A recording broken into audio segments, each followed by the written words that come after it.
5 দিনের এশিয়া সফরে মার্কিন প্রেসিডেন্ট ডোনাল্ড ট্রাম্পকে অভ্যর্থনা জানাতে প্রশংসা ও সম্মান প্রদর্শনের যেন প্রতিযোগিতায় নেমেছেন এশীয় নেতারা। তাদের বিশ্বাস, ট্রাম্পকে জয় করতে চাইলে প্রশংসাই হলো সেরা অস্ত্র। দ্বিতীয় মেয়াদে প্রেসিডেন্ট নির্বাচিত হওয়ার পর পূর্ব ও দক্ষিণ পূর্ব এশিয়ায় ট্রাম্পের এটি প্রথম সফর। সফরের শেষে 6 দফার সবচেয়ে গুরুত্বপূর্ণ বৈঠক ছিল চীনের প্রেসিডেন্ট শি জিনপিং এর সঙ্গে। দক্ষতা ও সাহস দেখানোর পাশাপাশি কূটনৈতিক সাফল্যের জন্য এশীয় নেতারা তাকে একের পর এক প্রশংসায় ভাসিয়েছেন। মালয়েশিয়ার প্রধানমন্ত্রী আনোয়ার ইব্রাহিম থাইল্যান্ড কম্বোডিয়া যুদ্ধবিরতির উদ্যোগে ট্রাম্পের যোগ্যতা ও সাহসের প্রশংসা করে বলেন তিনি অসম্ভবকে সম্ভব করেছেন। জাপানের নবনির্বাচিত প্রধানমন্ত্রী সানা তাকাইচি জানান, ট্রাম্পের শান্তি প্রচেষ্টায় তিনি অভিভূত ও অনুপ্রাণিত। এমনকি তাকে নোবেল শান্তি পুরস্কারের জন্য সুপারিশও করেছেন এই শক্তিমান নারীর রাজনীতিক। আল জাজিরার বিশ্লেষণ।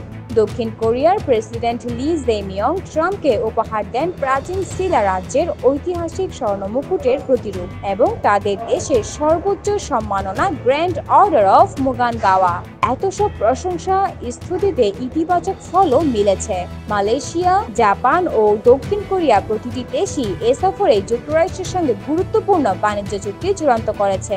চীনও ব্যতিক্রম নয়। কূটনৈতিক উত্তেজনার পরও তাদের উচ্চ পর্যায়ের শুভেচ্ছা ও সম্মান প্রদর্শন অব্যাহত। চীনের পররাষ্ট্রমন্ত্রী ওয়াং ই ট্রাম্প ও শিকে বর্ণনা করেছেন বিশ্বমানের দুই নেতা হিসেবে, যাদের মধ্যে রয়েছে দীর্ঘদিনের পারস্পরিক সম্মান।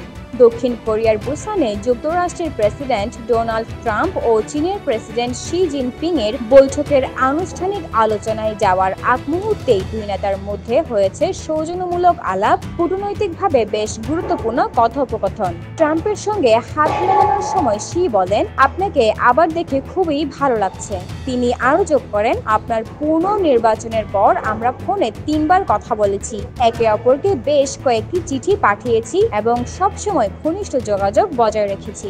চীনা প্রেসিডেন্ট বলেন, আমাদের দুই দেশের ভিন্ন জাতীয় বাস্তবতা রয়েছে, ফলে সব বিষয়ে একই দৃষ্টিভঙ্গি থাকার কথা নয়।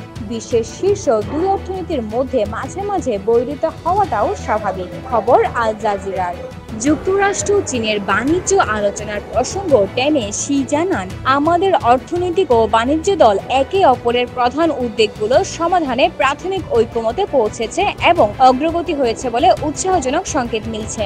তিনি আরো বলেন, চীন যুক্তরাষ্ট্র সম্পর্কের ভিত্তি আরো মজবুত করতে এবং দুই দেশের উন্নয়নের জন্য অনুকূল পরিবেশ তৈরি করতে আমি আপনার সঙ্গে কাজ চালিয়ে যেতে প্রস্তুত। সিঙ্গাপুর ম্যানেজমেন্ট ইউনিভার্সিটির অধ্যাপক হেনরি গাও বলেন, এশিয়ার রাজা সম্রাটদের সঙ্গে কূটনীতির দীর্ঘ ইতিহাস রয়েছে। সেই শিকড় থেকে এখনো নেতৃত্বের প্রতি শ্রদ্ধা ও প্রশংসার এই প্রথা চলে আসছে। ট্রাম্পের ক্ষেত্রেও তার ব্যতিক্রম হয়নি, তবে সমালোচকরাও নীরবতা ভেঙেছেন। সাবেক মার্কিন অ্যাটর্নি জেনারেল বিল বার 2023 সালে মন্তব্য করেছিলেন, ট্রাম্প সবকিছুর আগে নিজের স্বার্থ ও নিজের অহমিকা পূরণকে গুরুত্ব দেন, দেশের স্বার্থ থেকেও তা বড়।